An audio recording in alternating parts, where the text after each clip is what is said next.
Bonjour, bienvenue à cette capsule d'Albumoureuse légèrement enrhumée. Aujourd'hui, je vous parle de l'album Pourquoi les lapins ne portent pas de culottes. C'est un album qui a été écrit par Antonin Louchard. Cet album-là m'a surprise, premièrement par son nombre de pages, 52, ce qui est quand même assez long pour un album dit pour enfants, et surtout par le propos, parce que j'y ai vu un immense potentiel pour des lecteurs pas mal plus âgés. Je m'explique. C'est l'histoire de Zou, qui est amoureux, c'est un lapin, qui est amoureux de Betty. Et pour se démarquer de tous les autres prétendants, parce que Betty, elle a vraiment beaucoup de prétendants, bien, il décide de voler sur une corde à linge une culotte, une salopette rouge qu'il va porter devant Betty. Et instantanément, Betty va être charmée, va tomber amoureuse de lui et de ce style fabuleux. Évidemment, les autres lapins vont vouloir eux aussi se procurer des culottes, vont chercher un peu partout et on va se retrouver avec plein de lapins qui portent des culottes de toutes les couleurs.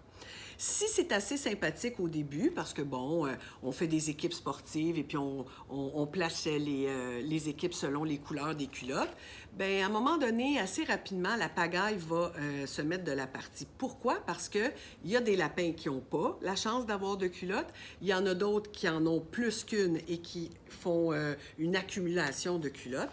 Et à un moment donné, il va falloir mettre de l'ordre dans tout ça parce que ça vient bouleverser l'ordre social. Alors, on va créer la milice de la culotte noire avec un chef qui, lui, va pouvoir porter la culotte de la couleur qu'il veut parce que c'est le chef et qui va prendre toutes sortes de décisions plus ou moins justes.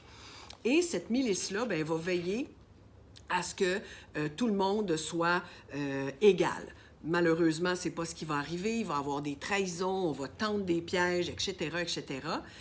Et finalement, on va sous-estimer, on va sous-estimer l'ennemi qui n'est pas parmi les autres lapins, mais bien du haut des airs, des aigles qui voient ces belles couleurs, ce beau paysage multicolore dans les prés et qui vont profiter de la naïveté des lapins.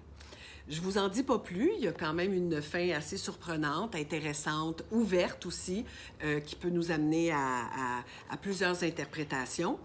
Il y a une narration intéressante aussi. En fait, la narration, elle est originale parce que le narrateur porte des jugements sur les lapins. Il va aussi donner un peu de ton, de style à sa narration. Ça fait que c'est un album qui a quand même assez de potentiel et qui m'a fait penser d'une certaine façon au roman La ferme des animaux de George Orwell. Évidemment, on n'est pas exactement dans le même registre parce que, bon, il y a toute une histoire liée au communisme, etc., là, dans ce roman-là, mais il y a des parallèles vraiment intéressants qu'on peut faire.